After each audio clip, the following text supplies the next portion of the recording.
Having left the cherry to sit for a week, you can see that the wood has moved quite a lot. So before we can make any cuts, we first need to face joint one side and then plane the wood to thickness.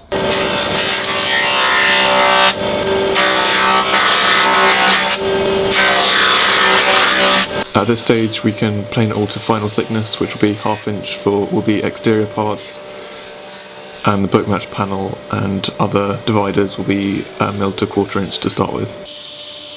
Once we've flattened the boards, we can then go ahead and cut them to length. I did this first by marking them out with a pencil and a square, and then just cutting them using the mitre gauge on the table saw.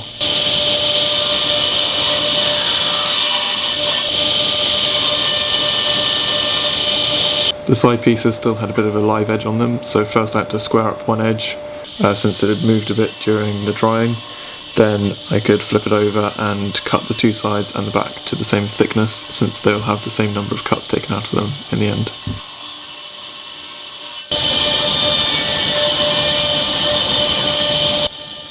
To make sure the front and back are the same length, I first cut the front to length, then I stack the two on top of each other and line up one end and then pass them both through the table saw so they're exactly the same length.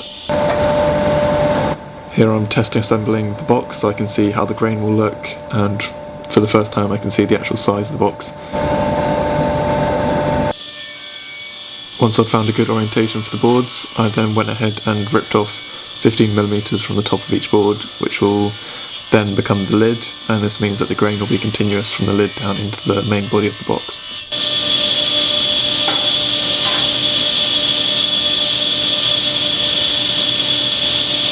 With the lid outline on the bookmatch panel, you can now see the grain that will show on the top, and it's bookmatched down the middle, which will give quite a nice look, I think.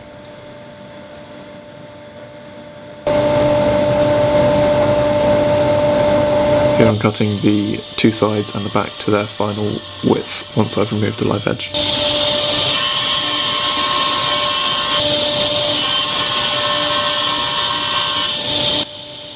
And you can see that they all line up perfectly.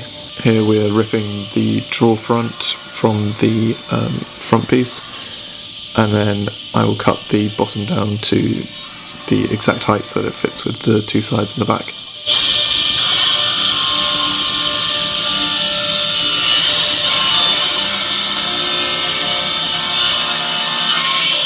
And here it all is test assembled. You can see the drawer sticking out at the front there. This will be cut down to length so that it fits between the two side panels eventually.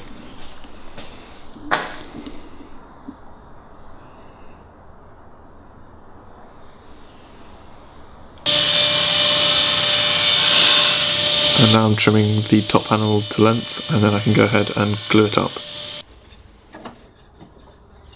I've applied a bead of white glue to each side of the joint and then clamped it from the side, and then went ahead and put some cools along the length to keep the panel from bowing, as they are quite thin panels. They have a tendency to just pop up in the middle.